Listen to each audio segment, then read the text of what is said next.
अभी तो केवल शहनाइयां बजी हैं, ढोल बजने अभी बाकी हैं। अभी तो केवल गौरैयों ने उड़ान भरी है, असली बाज की उड़ान अभी बाकी। हाथों की लकीर पर कभी भरोसा मत करना, तकदीर तो उनकी भी होती है जिनके हाथ नहीं होते। थोड़ा धीरज रख, थोड़ा जोर लगाता रहे, किस्मत के जंग लगे दरवाजों को खुलने में वक्त लगता है। बदल जाओ वक्त के साथ, या बदलना वक्त सीख लो। मजबूरियों को मत कोसो, हर हाल में चलना सीखो। स्वागत है दोस्तों आपका हमारे YouTube चैनल पर। मैं हूं आपके साथ आदित्य। दोस्तों आज हम लोग पढ़ने वाले हैं एसिड बेसिस एंड सॉल्ट्स का लास्ट लेक्चर। हम लोगों ने इसके पिछले वीडियो में यानी कि 3 पिछले वीडियो में कई सारे टॉपिक्स कंप्लीट कर लिए थे, जैसे कि क्या क्या एसिड क्या होते हैं, बेस आर्हेनियस थ्योरी और भी बहुत कुछ रिएक्शंस, ये सब देख लिया था। पीएच स्केल ये सब हम लोगों ने पिछले वीडियो में देख लिया। तो आज हम लोग पढ़ने वाले हैं, हमारा एसिड्स हो चुका है, बेस हो चुका है, तो आज हम लोग पढ़ेंगे क्या, सॉल्ट्स। क्या पढ़ेंगे दोस्तों, सॉल्ट्स। तो चलिए शुरू करते हैं आज का हमारा एक बहुत ही आसान टॉपिक, बहुत ही इम्पोर्टेंट टॉपिक और बहुत ही छोटा टॉपिक तो होगा, ज़्यादा बड़ा नहीं होगा। ये इस वीडियो में पूरा समेट उठेगा, जिसका नाम क्या होगा, सॉल्ट्स। क्या नाम होगा, सॉल्ट्स।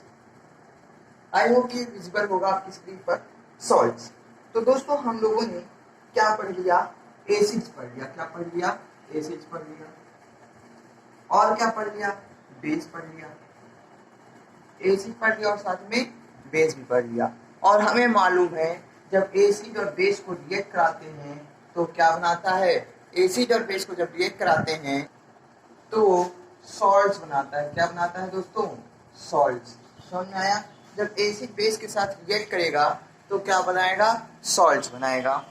ठीक। तो अगर हम लोगों को सॉल्ट बनाना है तो हमें क्या करना पड़ेगा, एसिड को बेस के साथ रिएक्ट करा करके सॉल्ट हम बना देंगे। इतना समझ में आया। यानी कि सॉल्ट्स कैसे बनेंगे, एसिड को बेस से रिएक्ट कराने पर।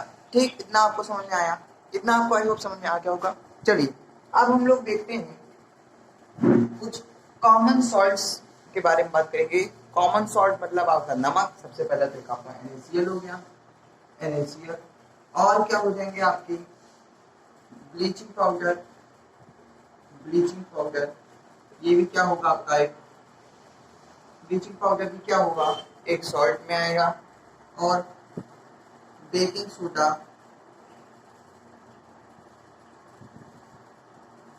वॉशिंग सोडा,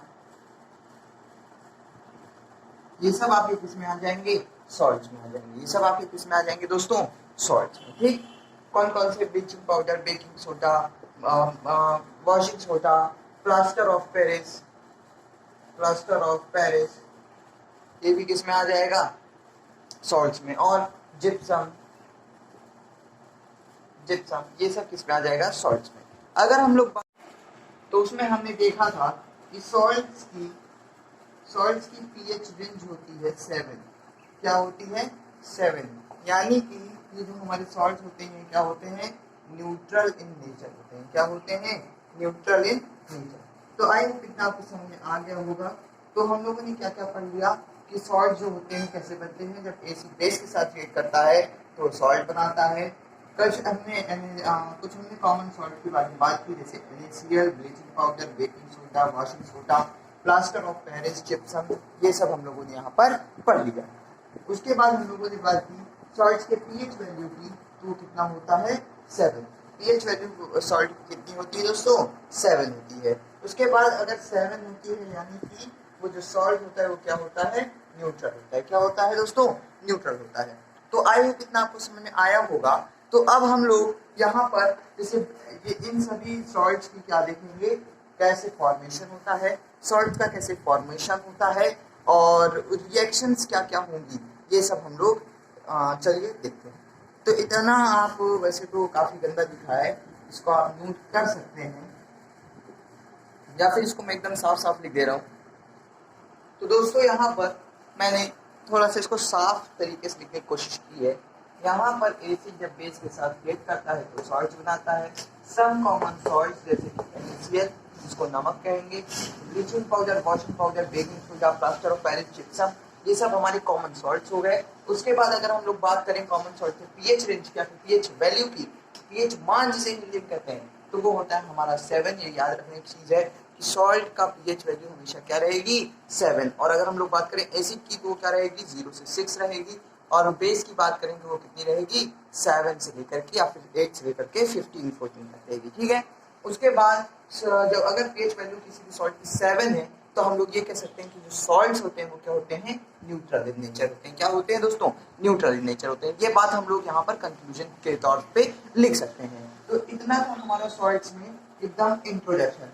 उसके बाद अब हम लोग कई सारी जो सॉल्ट्स हैं, इसका फॉर्मेशन, इसके यूजेस, ये सब हम लोग पढ़ेंगे। तो इसका स्क्रीनशॉट आप ले लीजिए या फिर कॉपी में नोट डाउन कर लीजिए। तो चलिए गाइस, यहाँ पर अब हम लोग देखते हैं, यहाँ पर हमारे पास ब्लीचिंग पाउडर है और बेकिंग पाउडर। यहाँ पर ये दो सॉल्ट सबसे पहले हम लोग देखते हैं।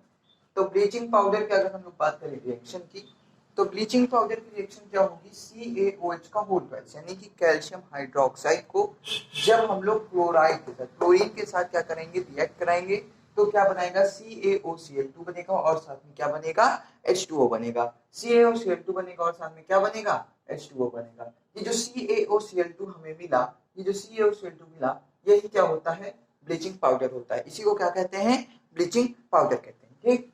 उसके बाद अगर हम लोग बात करें इसके यूजेस की, तो इसका यूज होता है for bleaching wood to make paper. हम लोगों की लकड़ी को क्या है, हम लोग लकड़ी की पतली पतली शीट्स बना लेते हैं, उसके बाद उसको व्हाइट कलर देने के लिए क्या करते हैं, उस पर ब्लीच डाल देते हैं। और हमें मालूम है कि ब्लीच डालने पर कोई भी कलर क्या हो जाता है, व्हाइट हो जाता है। ठीक। तो इसलिए इसका काम कहाँ आता है, पेपर बनाने में। और ये ऑक्सीडाइजिंग एजेंट के रूप में यूज होता है वेरियस इंडस्ट्रीज में, और इसे वाटर को प्योर बनाने में ब्लीचिंग पाउडर का मदद ली जाती है। उसके बाद अगर हम लोग बात करें बेकिंग पाउडर की, तो बेकिंग पाउडर का फॉर्मूला होता है NaHCO3। फॉर्मूला क्या होता है, NaHCO3।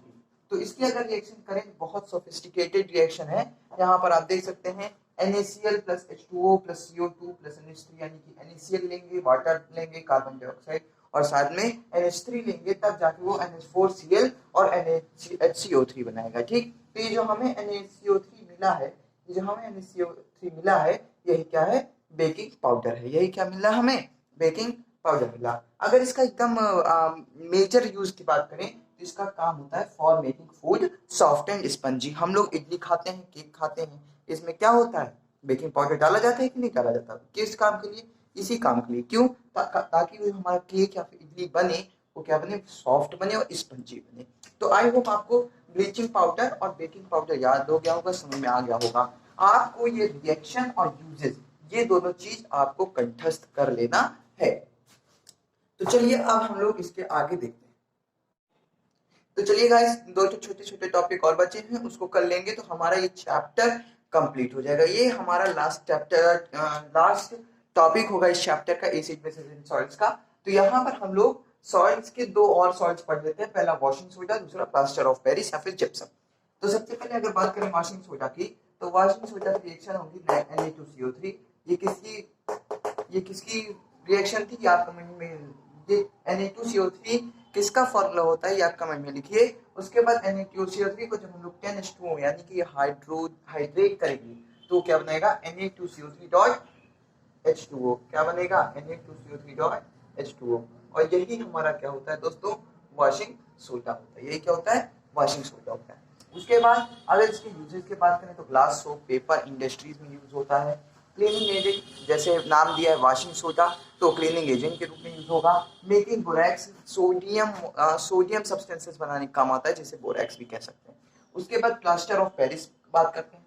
प्लास्टर ऑफ पेरिस कुछ ज्यादा है नहीं, CSO4.12H2O प्लास्टर ऑफ पेरिस का फॉर्मूला होता है। और इसी में जब हम लोग हाइड्रोजन के, इसको हम लोग कहते हैं कैल्शियम सल्फेट हेमीहाइड्रेट, किसको, प्लास्टर ऑफ पेरिस को। इसमें जब हम लोग इसको और हाइड्रेट करेंगे, यानी और वाटर मॉलिक्यूल देंगे, तो ये क्या होगा, CaSO4.2H2 बनेगा। क्या, माफ कीजिएगा थोड़ा सा ऑडियो, क्या बनाएगा ये, CaSO4.2H2। और यही जो CaSO4.2H2 बनेगा, इसी को हम लोग क्या कहते हैं, इसको हम लोग कहते हैं जिप्सम। क्या कहते हैं, जिप्सम। इसको क्या कहते हैं दोस्तों, जिप्सम कहते हैं। ठीक। उसके बाद अगर हम लोग बात करें तो इसका यूज क्या होता है, एज अ डॉक्टर यूज करते हैं। किस लिए? हमारे अगर बोन में फ्रैक्चर आ जाता है तो वहाँ पर प्लास्टर जो चढ़ता है उसमें प्लास्टर ऑफ पेरिस यूज होता है। और तो इतनी चीजें हमारी थी। Acid basis and salts chapter यहाँ से आज कंप्लीट हो जाता है। अगर आपने एसिड बेसिस एंड सॉल्ट्स के पिछले वीडियो नहीं पढ़े तो उसको भी जाके पढ़ लीजिएगा। और तब तक के लिए जय हिंद, जय भारत।